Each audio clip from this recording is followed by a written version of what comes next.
Job 11. And so far, the Naamathite answered and said, should a multitude of words go unanswered? And should a man of lips be declared right? Should your babblings silence men? And should you mock and no one make you ashamed? Since you have said my discourse is flawless and I have been clean in your eyes. But if only Aloha would speak and open his lips against you and show you the secrets of wisdom, doubling your ability. Know then that Aloha forgets some of your crookedness for you. Would you find out Aloha by searching, or search out the end of the Almighty? It is higher than the heavens. What would you do? Deeper than Sheol. What would you know? Their measure is longer than the earth and broader than the sea. If he passes through and shuts up and gathers, then who does reverse it? For he knows false men. When he sees wickedness, does he not consider it? But a senseless man takes heart when a wild donkey's colt is born a man.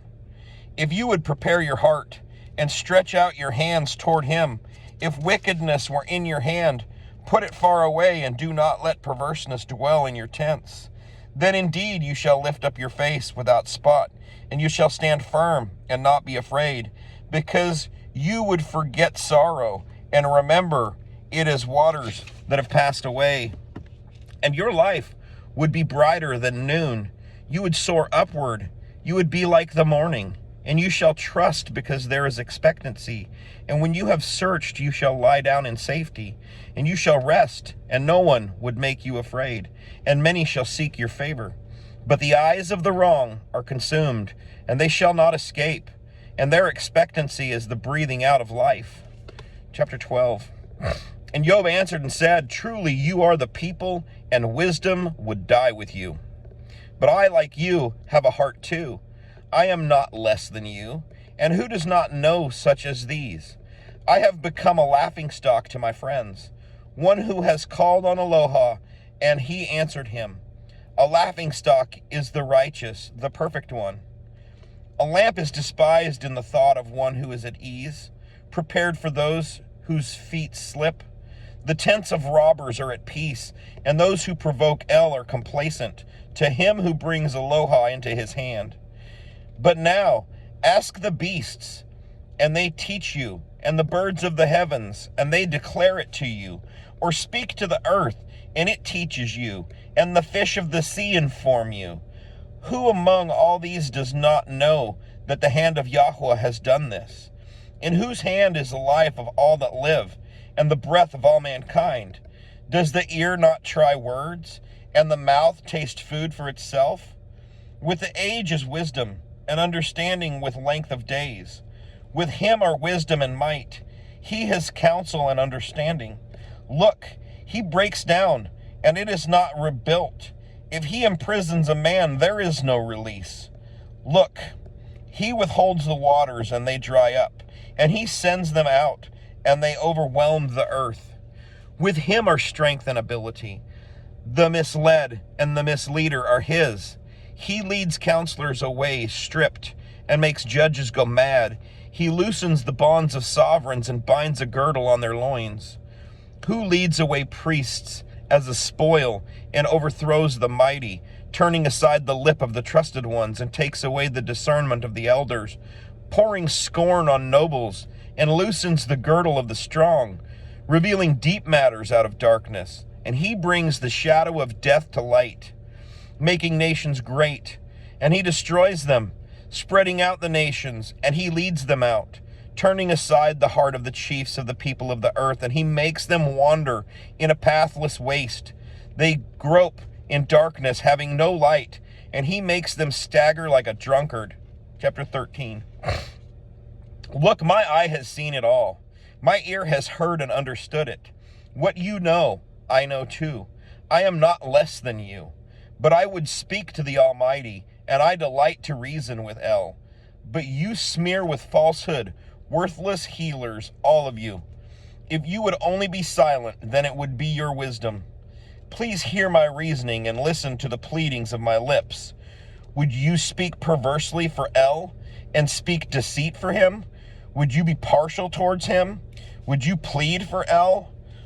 Would it be well when he searches you out? Or could you deceive him as one deceives a man? He would certainly reprove you if you secretly show partiality. Should not his excellence make you afraid, and the dread of him fall upon you? Your weighty sayings are proverbs of ashes. Your shields are shields of clay. Be silent before me, and let me speak, and let whatever come upon me. Why do I take my flesh in my teeth, and put my life in my hands? Though he kills me, in him I expect. But I show my ways to be right before him. He also is my deliverance, for a defiled one does not come before him. Listen closely to my words, and with your ears to what I say.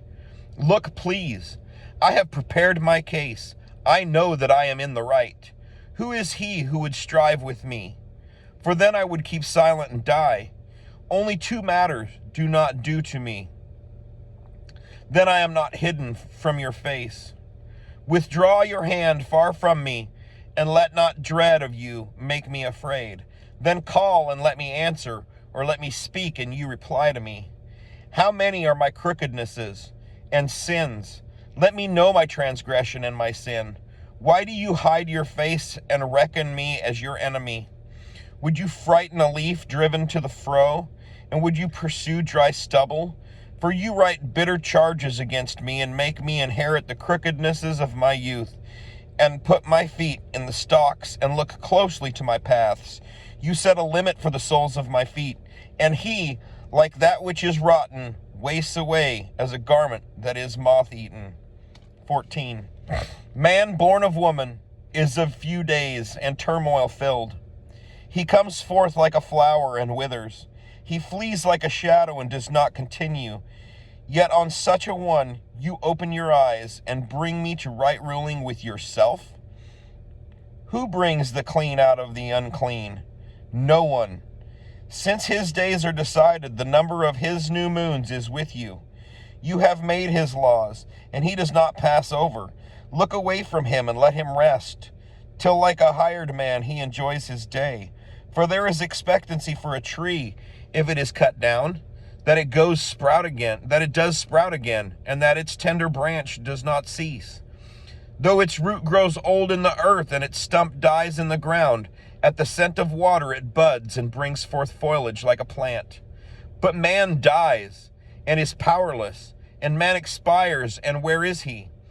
Water disappears from the sea, and a river dries up and is parched. And man shall lie down and not rise. Till the heavens are no more, they awake not, nor are aroused from their sleep.